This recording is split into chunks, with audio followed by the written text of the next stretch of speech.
Okay, so Kevin and I have bicycles, and we like to keep it that way.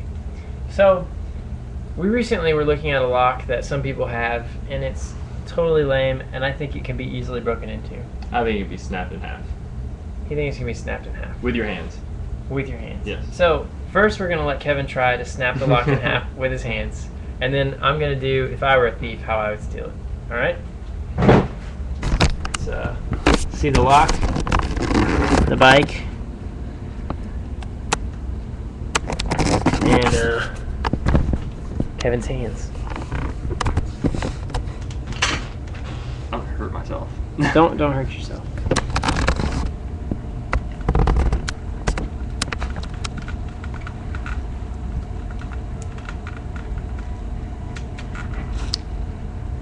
All right. The plastic part's coming off. Okay, you done not hurting yourself? Thinner that is than it looks like. Exactly. On the outside. All right. So is it my turn? Yeah. All right. Here. Attempt number 2. I'm just a guy walking around on campus. Just so happens I have these little cutters that fit in the palm of my hand. And I'm going over like I'm gonna, go and do my combination on my lock. When in fact all I'm really gonna do is put my cutters. Don't strain yourself now.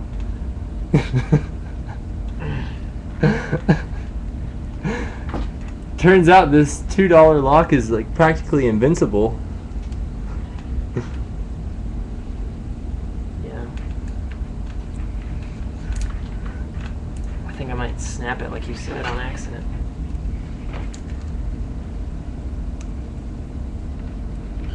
Okay, so I've got through about a third of the layers now.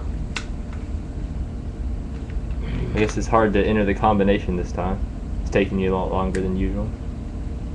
Yeah, man, I just can't remember that combination. People around you might be starting to get a little suspicious now.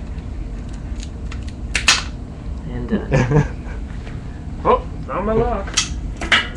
Here's my bag, put it in my pocket, and I'm done. How long did it take me to steal it? Total of 2 minutes and 30 seconds. Darn it, that's longer than I was suspecting. But I had my attempt also. It's true. It's true. So 2 bike attempts and a short correspondence in 2.5 minutes. So what's the moral of the story?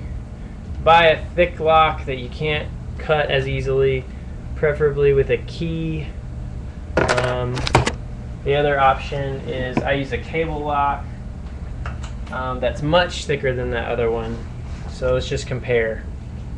Super thin with a plastic coating that makes it look twice as thick as it actually is, or a really thick coating that you can see. So I recommend a good cable lock. Make sure you include your tire whenever you lock it in there. The front wheel, especially if you have a quick release like we do, you don't want people to be able to take off those tires. So if ideally you go through the frame in a closed section and through both wheels if you can.